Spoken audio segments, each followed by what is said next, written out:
de um tratamento que ajude no conforto do espírito, no bem-estar, a relaxar, a diminuir seus medos, seus receios. É um paciente que evolui melhor durante o tratamento. É uma doença que ela não tem muito tempo a perder. Era cirurgia com mastectomia radical e reconstrução da mama imediata, no meu caso. Todas as mulheres que têm câncer de mama, elas falam, não é nada. Extrair uma mama, tudo bem, né? Aí quando você pega e olha de frente mesmo, é muito cruel. É muito cruel porque vão extirpar e a gente fica assim, e o meu feminino, onde é que vai parar? Os pacientes perguntam com certa frequência, eu posso me considerar uma pessoa curada? Por isso é que se analisa, digamos, e se recomenda que se discuta o câncer como sobrevida. O que quer dizer a palavra sobrevida? Sobrevida quer dizer a vida que se tem após o diagnóstico de câncer. É claro que quanto mais tempo nós passamos, menor são as possibilidades de que a doença retorne. Os maiores chances de recorrência dão nos 2, 3 primeiros anos. Depois do 4º, 5º, isso decresce em termos de possibilidade da doença voltar e após o 5º ano decresce significativamente. Mas hoje o acompanhamento de câncer de mama são 10 anos. Eu me considero uma paciente em manutenção. Eu posso não ter mais sintomas da doença, mas eu sei que eu tenho que estar vigilante. Porque o que me levou a ficar doente, eu acredito, além da carga genética, além de questões outras, foi a forma estressada como eu estava vivendo a minha vida. O indivíduo é um todo e precisa ser analisado como tal. Cada um tem as suas fragilidades, cada um tem a sua capacidade e nem todos os pacientes têm a mesma condição. Eu acho que o aspecto emocional e psicológico ele precisa estar bem para que um paciente possa receber um tratamento adequado e ter sucesso no seu resultado. Reconstruir uma mama e sair do centro cirúrgico, apesar com esse diagnóstico cruel, mas é um alento, né? A gente poder falar, poxa, a medicina realmente está me dando o recurso de poder dar a volta por cima. Mas o lado emocional que te ampara e que te vai dando as respostas, eu tinha um vazio enorme. Desde que eu fiquei doente, não me revoltei, eu não me desesperei. E eu acho que esse foi um ponto fundamental, porque com isso eu pude me disponibilizar aquilo que me fazia bem. Um dos lugares especiais na minha vida foi o CAPC, o Centro de Apoio ao Paciente com Câncer. Pacientes de câncer e outras doenças degenerativas buscam aqui o equilíbrio mental, emocional e espiritual. Momentos de doação e entrega que amenizam as dores do corpo e da alma. Eles fazem um reiki, eles botam a mão na tua cabeça, uma pessoa senta do teu lado, outra faz uma massagem no teu pé. Tu pode contar para eles que tu tá com dor e dizer que tá doendo e chorar, e eles estão ali do teu lado e eles não... E eu me atirei de cabeça porque realmente eu descobri que lá no CAPC era um lugar que começou a entender minha alma, a dor da minha alma, porque é uma dor que não é só física. Tu é acolhida na tua dor, eu acho lá, sabe? Assim, como uma... tu não é criticada, tudo o que vier de ti, eles acolhem como verdade e te respeitam por isso, né? E eles têm técnicas para poder te ajudar. As terapias espirituais, de uma maneira geral, são todas essas formas complementares de ação que fortalecem o ser no seu pensamento, na sua autoestima, no seu autoconhecimento, fazendo com que ele se defina para responsabilizar-se por sua vida, buscando seu autoequilíbrio e, como consequência, a cura. Não se pode nunca deixar de lado o que a medicina tem de bom e de melhor. Apenas agregar a ele o componente energético, vibracional, que vai, sem dúvida nenhuma, ajudar muito na recuperação do paciente.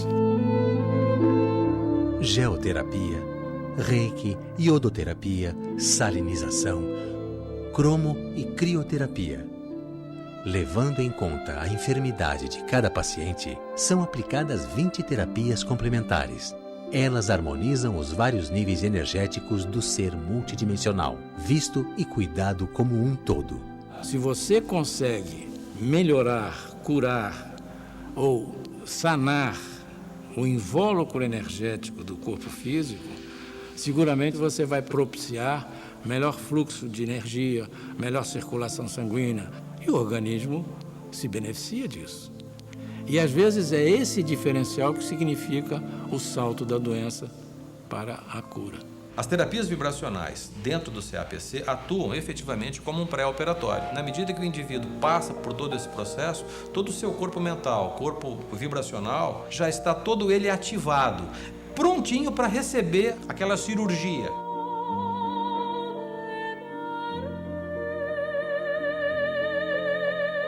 As terapias vibracionais criam um ambiente propício para a tão esperada cirurgia ou operação espiritual. Um procedimento sem cortes, realizado por uma equipe de médiuns orientados pela espiritualidade superior.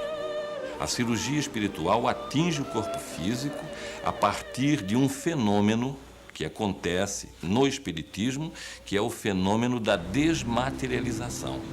É quando uma mente treinada consegue influir na estrutura molecular da matéria e ele altera a matéria. Irmã Terezinha, operação do rim esquerdo visando cálculo. O espírito manipula o ectoplasma. E o ectoplasma, que é do próprio médium ou de doadores que estão à volta, é que vão influir no corpo do paciente operado. Corrigir as anomalias perispirituais que estão determinando a doença. Como se a gente fizesse um curativo perispiritual com o ectoplasma que é doado espontaneamente por aqueles irmãos que se dispõem a essa caridade. Mão direita sobre o paciente. A Deus e a Jesus. A prece da cura. Pai nosso. Então, se você age energeticamente, e aí o valor da espiritualidade, que tem a missão de influir através dos médiuns na aplicação dessas energias curadoras, explica os êxitos que a gente obtém no dia a dia do CAPC.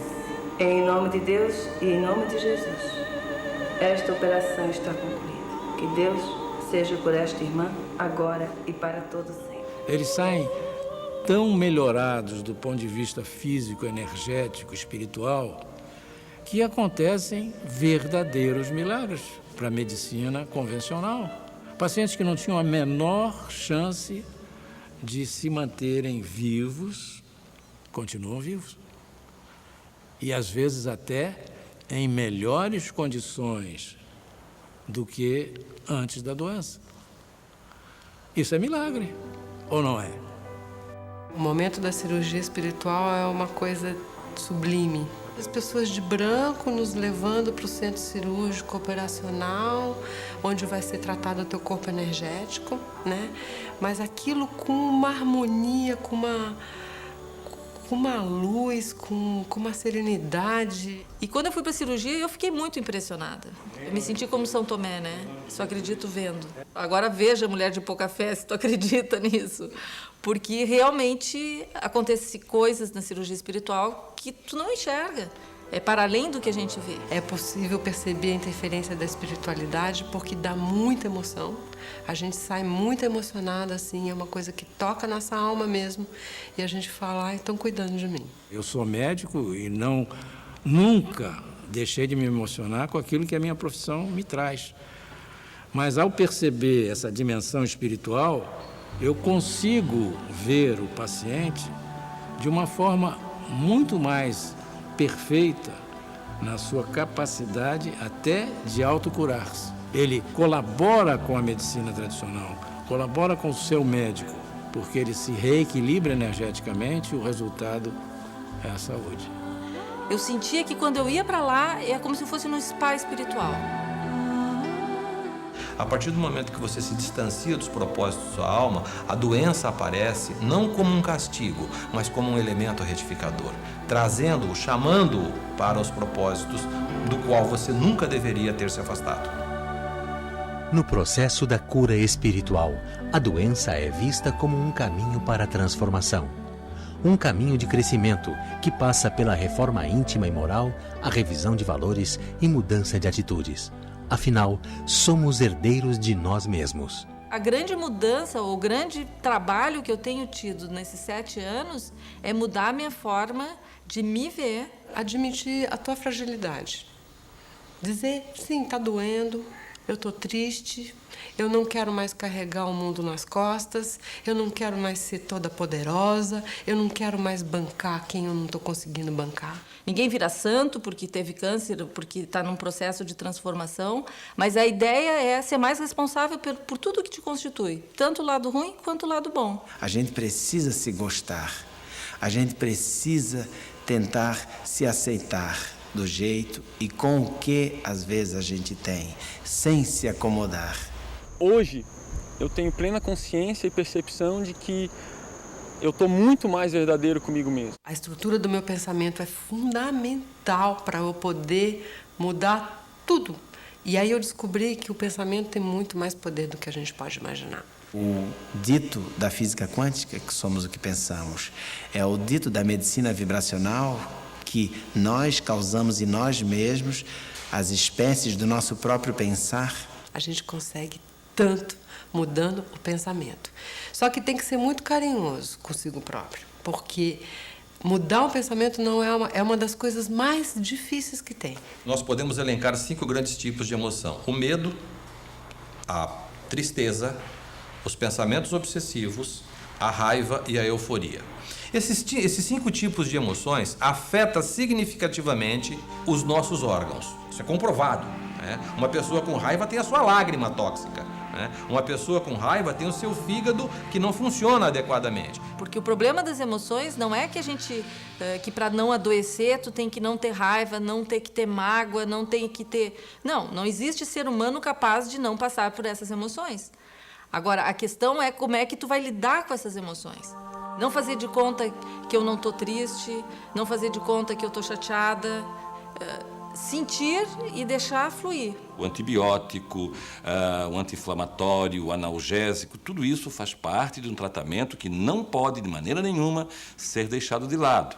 Mas a causa, o que está me causando a dor? O que está me causando o sofrimento? E aonde está o nascedouro dessa doença? Na nossa mente, no nosso espírito. Portanto, a necessidade de curar o espírito, de curar a mente, é a mesma necessidade que temos de curar a infecção, a inflamação. E eu descobri também que são as pequenas coisas que fazem a diferença. Não são grandes projetos de tu virar uma outra grande pessoa. Não, é no miudinho que tu vai mudando, né? Na forma como tu te relaciona com as pessoas mais próximas, na forma como tu valoriza cada dia que tu acorda e que tu diz, consegui mais um dia, né? E eu quero fazer esse dia valer a pena. Primeiro, tente ser feliz e a cura ela é apenas consequência. Ela é resultante desses fatores todos, médicos, da intervenção da medicina alopática clássica e da complementariedade de tudo que envolve sentimentos, emoções, amor, consciência. Depois de 1 ano e meio de tratamento, eu fui a São Paulo fazer uma bateria de exames ultramodernos, que um deles se chama PET-CT, que é o que há de mais moderno na medicina nuclear hoje em dia.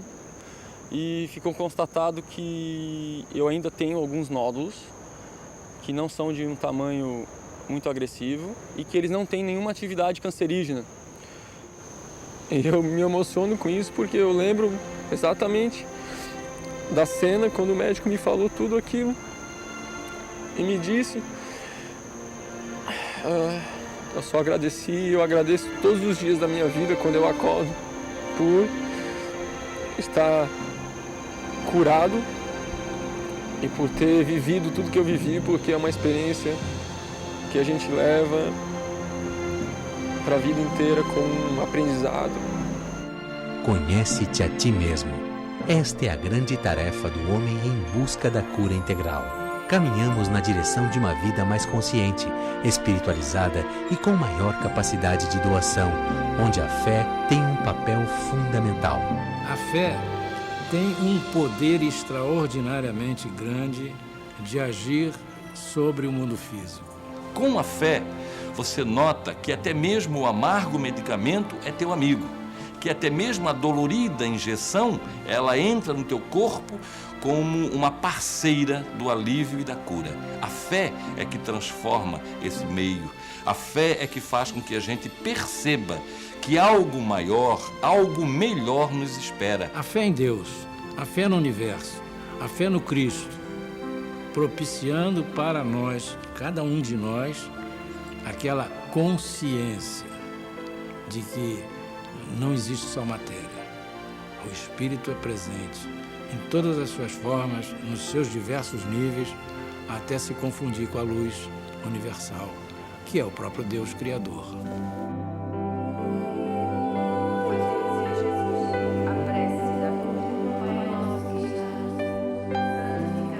Em busca da cura.